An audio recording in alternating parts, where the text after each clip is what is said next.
Hey, my name is Rowan Smith and I want to welcome you to the Training for Trekking podcast.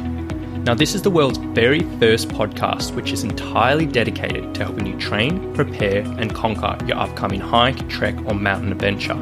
So once a week, I'm going to be giving you quality and practical information on the subjects of physical preparation for trekking, dealing with altitude and nutrition on the trail, so you can know everything you need to be doing to have the best chance of a safe, enjoyable and successful adventure.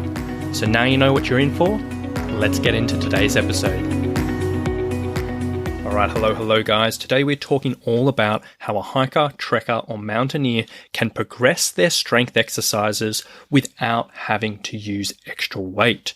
Now, the reason why I want to talk about this today is because I recently just got off the phone with long-time listener and brand new online client, Ali, and she was saying she's leading up into a big through hike at the end of the year, and she's recently started listening to this podcast and started applying a lot of the training principles which we've talked about. And amongst all this, she started getting into her strength training specifically for the trail, and she's been doing it for about 8 weeks now. She said the first 4 weeks she put together a nice program. She was going through a range of exercises, just working through body weight. And then the second 4 weeks, she was like, you know what, it's time to progress this. So she added a little bit of weight to most of her exercises.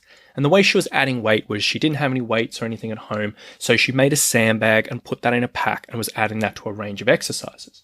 And in her words, she said it worked for some, but some other exercises, it was a little bit awkward with this pack. And on top of that, there wasn't really that much room to keep on adding weight because the pack was full with this sandbag. So she was asking, what can I do in this situation? Is there other ways I can keep on adding weight, or the other ways I can keep on progressing this through?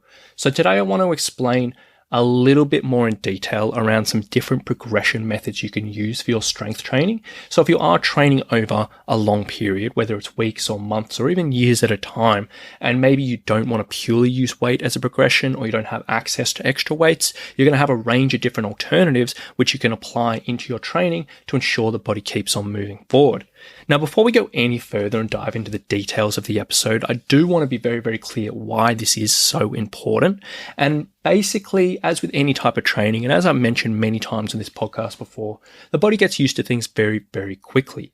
First, when you start applying some type of training stimulus, whether you're running, whether you're doing strength training, whether it's anything, the body will get this new stimulus. It'll be like, you know what, I'm not incredibly comfortable with this. The body doesn't like being uncomfortable, so it will adapt and change in order for it to be more comfortable. So in the case for strength training, quite often this will end up being stronger muscles, stronger joints, stronger ligaments, whatever it may be. And then in order for the body to ensure the body keeps on moving forward and keeps getting stronger and more resilient, you need to continually apply a little bit more stimulus again and again and again and again, just to keep it moving forward consistently over the long term. Because if you don't apply that stimulus, it'll get happy, it'll stay at a certain point, and it just will not keep on improving. So progression is very, very important. And traditionally, what most people tend to do is they understand one type of progression, which will be, I do an exercise for a couple of weeks, it'll get easy, I'll put a little bit of extra weight going on. That'll get easy after a couple of weeks. I'll put a little bit of weight, and continually progress that on. And that can be very, very effective. But as we said before, there are a number of situations where this just is not practical. So with that being said, I just want to explore a range of different alternatives for you. Now, these can be applied to anyone, whether you're a brand new trainer who's just getting into strength training, or you're a lifelong weightlifter who's been doing this for years and years and years and just needs something else to mix up their programming. You can literally just choose one of these progression methods, probably only one at a time, just to change up your training a little bit when things are feeling a little bit stale, or when you feel like you just need a little bit extra step up. So I think I've got about 10 of these, so let's just get into them now. So progression method number 1 is exercise complexity. So basically what this involves is taking the same or a similar exercise in the same movement pattern and just making it a little bit more complex, a little bit more difficult to do. Now, for example, a really, really easy way to visualize this is with a lunge. Your first level of learning a lunge will be what's called a split squat, in which you're standing on 2 feet, one foot's in front of the other, and you come straight down the floor and up. You go that for a few weeks, that'll get relatively easy. You'll get your head around that. And if you want to mix that up, the next step might be doing a reverse lunge. So instead of just standing in one spot, then you're taking a step back into a lunge and up. Do that for a few weeks. The next step might be a forward lunge, in which instead of you stepping back, you step forward. And then the next progression might be a walking lunge, in which you're stepping, stepping, stepping. Next progression might be something called a Bulgarian split squat, in which you put your back leg up and you're doing a lunging position there. Now, that whole progression doesn't need any extra weight. It doesn't need any other changes. It's still very, very similar movement, but it's a very slight extra stimulus into the body, a little bit slightly extra complexity to get your head around. And that purely by itself can be a really, really practical progression. And you could follow that for, do each progression for 4 weeks. You could follow it up for like 16, 20, 24 weeks, half a year even, and that's effective enough. And pretty much every single exercise you do, there are always going to be dozens of different variations that you can do to make it a little bit more complex, a little bit more difficult. Now, you don't have to go crazy here. You just want to think a little bit extra, just a little bit of a change. And the body really only needs a tiny little change, and it'll all of a sudden think it's a brand new exercise. So that's exercise progression method number 1, which is exercise complexity. Progression method number 2 is what's called weight placement. So you might do the same exercise. For example, say you're doing a squat with a pack, and you've only got a pack to train at home, and you might not just have 10 kilos you can put in your pack, which is perfectly fine. Now, you might do 4 weeks of doing squats with your pack on your back. Then the next 4 weeks, you might do squats with your pack just holding at your front. The next 4 weeks, you might do squats with your pack on one shoulder. And the next 4 weeks, you might do your squats holding the pack straight above your head. Now, it's the same weight, but simply putting in different parts of the body is enough to trick the body into thinking it's a brand new exercise, get that little extra stimulus, and away you go. Now, you will notice pretty quickly with this method, there's certain places where you put it in the body or put a weight in the body where it's a little bit more difficult, and some are a little bit easier. So you basically choose the easier ones earlier on, and as you get stronger, you choose the harder ones moving forward. Super simple. You can do that with a pack, with a dumbbell, with a barbell, with a kettlebell, absolutely anything. Really, really straightforward and very, very effective. The next one is grip. So this is a bit more if you're doing upper body exercises, and sometimes simply just changing the way you grip the weight can trick the body into thinking it's a brand new exercise. So a classic example of this is if you're doing pull-ups, or pull-ups or lat pull-downs. Traditional exercise, just pulling yourself straight up to the bar and down. If you literally just do pull-ups for 6 months and you only change the grips, you can still continually progress and move forward. So a really easy way to demonstrate this is you might do an underhand grip in which your palms are facing your chin. The next progression might be an overhand grip in which your palms are facing away from you. Then parallel, where the palms are facing towards together, you might do a really close grip, you might do a really wide grip, you might hold onto a towel, you might hold onto an ice axe if you're a mountaineer, you might, do alternate grips. There's 1,000,001 ways you can differently grip the bar, and that in itself is a really simple way, again, of just tricking the body into thinking it's something new. So number 3 was grip. Number 4 is of your progression methods is adding pauses. So simply adding pauses at certain points during an exercise is enough to give it some extra progression. For example, you could do paused squats. So quite often with my clients, I'll get them to do pauses down the bottom. They'll go down in a squat, they'll pause for 3 seconds at the bottom period and pop up. And you can do that pretty much on any exercise, pausing at the most difficult period. You can also add pauses at different points. You might do a pause halfway and then a pause at the bottom. Or you might do 3 or 4 pauses on a pull-up. So you pause at the top, a third of the way down, 2/3 of the way down, and all the way down the bottom. You can just put in random pauses to break up the momentum of certain exercises, just to change up the way you do it, and that can be a really simple progression. The next one is volume. So this is simply just adding extra sets. So if you're doing 3 sets of an exercise, the next week you might do 4 sets of an exercise, the next week you might do 5 sets of an exercise. Obviously, this is only relevant for people who do have enough time in the day to fit this in, and this is only relevant up to a point, but that can be a simple thing that you do over a 4-week period. You might do 1 week 3, next week 4, next week 5, next week 6, and then when you're going back to the start of the next 4-week period, you might just choose another exercise and do the same thing. Really simple, but very, very effective.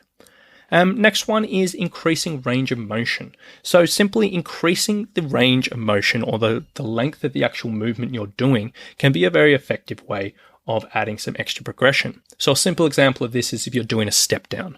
Now, quite often I'll start my clients doing a step down off, a few centimeter step. It's not very far. And then as they get stronger, we can add a few extra centimeters and we might go up by 1 inch or 2. And if we just wanted to do step downs for 12 months, we could literally just add 1 inch every 4 weeks or every 2 weeks, and that would be an effective progression.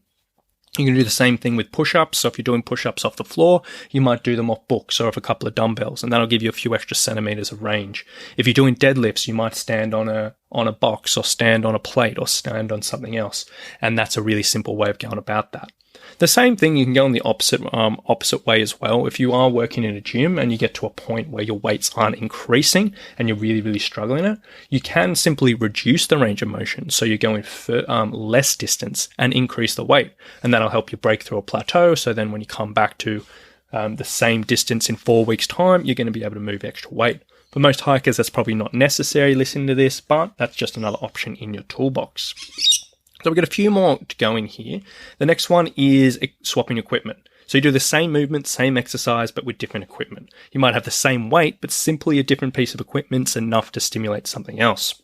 So for example, you might train for 4 weeks holding a couple of dumbbells. You might train for 4 weeks holding a barbell. You might train for 4 weeks holding kettlebells. You might train for 4 weeks on a particular machine. You might train for 4 weeks using a pack. Now, even that simple way, you can get a little bit of progression. It can make it a little bit more difficult, trick the body into thinking it's a little bit more work than it's used to. And even if you're using the same weight, in the worst case scenario, you can still use that as a method of progression. Another one you can think about is using quarter reps or half reps, in which you might do in between every single full repetition, you'll add a little quarter or a little half or a little 3/4 repetition. So a classic example of this is 1 3/4 squats, in which you'll go down, do a full squat, you'll come up 3/4 all the way down the bottom and then all the way up to the top. And that just adds a little bit extra every single repetition, a really, really simple way and very effective if you're training at home and you haven't got access to any extra weight. And another way you can go about this is adding extra movement speed. So for example, if you lift a certain weight with greater acceleration, you're going to be increasing the amount of force that you produce, making the set a little bit harder. So you're going to be, for example, of this, if you're doing push-ups and you're doing, say, standard push-ups, you're doing 3 seconds on the way down and then 1 second on the way up. Now, if you do the same exercise, but you go 3 seconds on the way down and go really, really explosively on the way up, that can be a little bit extra progression. And that's a really simple way of going about it. Same thing for squats, same thing for deadlifts, same thing for whatever. For this one, it's probably not the first one you'd lean towards. It's something a bit more for people who've been training for quite a while, who are pretty happy with the exercises, but it can be another progression method there. So that sort of covers a whole range of different things you can do. Now, if you are looking to progress without weights, just to recap all of that: exercise complexity, weight placement, changing your grip, you're putting pauses, adding extra sets, increasing your range of motion, swapping out equipment, doing quarter or half reps, and adding extra movement speed. All of those options can be a really effective way of making an exercise a little bit harder, a little bit new, adding a little bit extra stimulus to the body, and just making sure you move forward, even if you don't have access to any particular weights. Now, before we wrap things up, I just want to cover a few particular progression methods I probably wouldn't recommend doing all the time, which are pretty commonly recommended to hikers. Number one is constantly adding reps. So sometimes I'll see programs where people do step-ups. They'll ask to do 10 step-ups 1 week, 12 the next week, 14 the next week, and just keep on moving up.